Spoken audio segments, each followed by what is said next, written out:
I have no idea where that fourth gun is located. I know that the silver Kimbrough, which was missing, was on his person. Any other weapons, I'm not the person who would have that information. The .45 that was found in his backpack, loaded? Yes, sir. So a reminder of the continuing threat that he posed?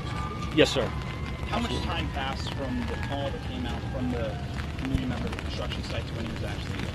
I would say as soon as the dispatcher, I wasn't sure if it was Megan Barr, Christy Simmons, contacted me directly by phone, we got the information, and then our detectives were actually assisting on another location that they were searching. We pulled them just due to the fact that this location was behind Cane Ridge Elementary School. We wanted to make sure that it was a priority.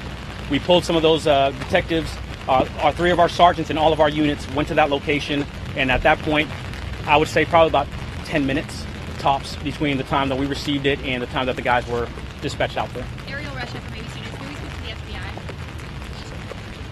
Matt?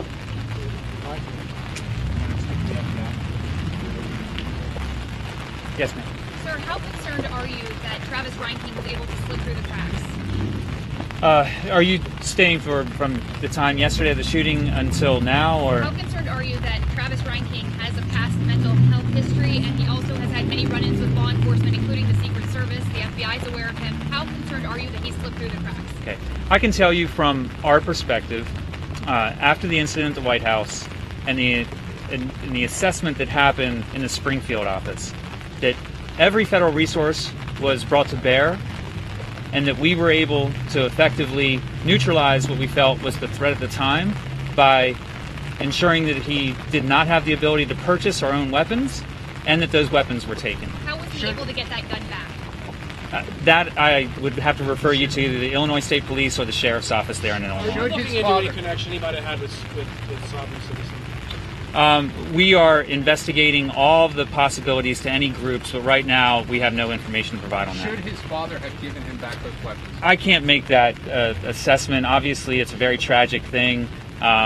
He was not able to possess or own those weapons, so on its face, yes. Has his father given a reason for why his weapons were given back? I haven't heard that. Are there any gun laws that the father may have violated by giving his son the weapons? I would refer that over to ATF. All right, Mr. ATF. So happens you're right there, man. I appreciate you being here. So is it possible that his father could be subject to gun laws? Could his father have violated gun laws by giving his son the weapons? It is possible if you transfer weapons knowingly to a person that is prohibited, so that could potentially be a violation of federal law. As far as you know, for your agency, has the father told you, or do you know why, the stated reason for giving him back? I can't speak to that at this point. Is he under investigation? All federal partners are looking at him for any potential violations of federal firearm laws, or obviously the homicide he committed. He could face charges. He potentially could. But yes, Reinking, was he supposed to have guns here in Tennessee? State law is obviously different, but even though his guns were taken away in Illinois, should he have had weapons in Tennessee? He should not have had weapons, correct. In Tennessee. In Tennessee. So he was legally stripped of his ability to purchase or possess weapons? Well, that actually goes back to the FBI. They control the NICS system, not ATF. Okay. Lieutenant Laura, if I could ask you a question. Lieutenant who? Laura? Yes, sir. Can you give us an idea of how this man was able to survive and escape your dragnet? What do you think that he was able to do? I have to say that I don't know. We don't have that information. I wasn't involved in a lot of the planning and a lot of the search. I had a specific job, and our unit had a specific job, so there's a lot of things that we have to take into account that I don't know of. So all I know is that when we caught him, he was at 5,000 Mountain Springs in that area. There's a good chance he'd been there for since this occurred, but that's information I just can't give you. Did you get a chance to look at him? What did he look like? What was his physical condition? I was not able to be over there, but he looked like, again, he looked like he was tired from what I was told. What did he give up? That specific area in those woods, I don't believe, at least during the time that I was working and our guys were there, we didn't check that area that I know of. I know that today was the first time we actually had that call to that wooded area behind that construction site behind 5,000 Mountain Springs. But that's where he lived, right? Is there anything else that you're looking for? Any, like, for that phantom gun or anything else you'd probably want to refer to the other investigators involved. That's something that I wasn't involved in. So.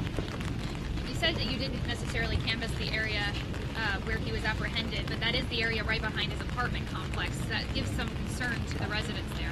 I did not personally. I know that there was several other units that were involved. I was not personally, and none of my unit was involved in that canvassing that I know of. I know that there was several units and agencies that were involved assisting.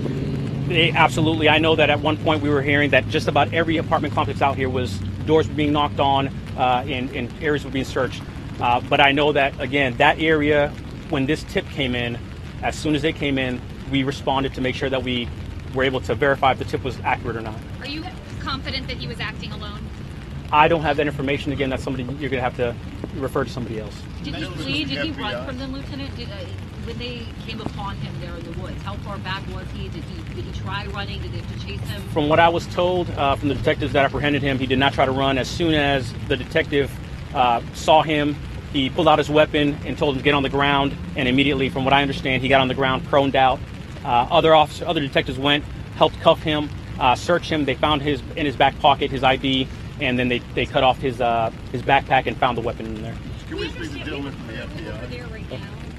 Last question. We have a crew over where he was captured right at this moment, and it appears that law enforcement is pulling out bags of evidence. Can you talk about at all what they are gathering so far? I personally don't know. That may be something you want to refer to Mr. Aaron.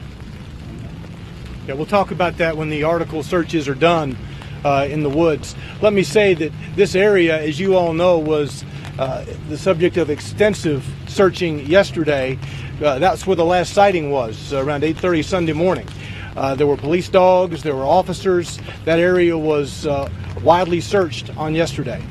How long he'd been there, where, the report from the citizen initially yesterday was he was shirtless. Today he's wearing a red shirt. So we have a myriad of questions for him, but as I said at the beginning, he, when he arrived at the South Precinct, asked for a lawyer and refused to answer any questions. Sure. Thank you all. Say that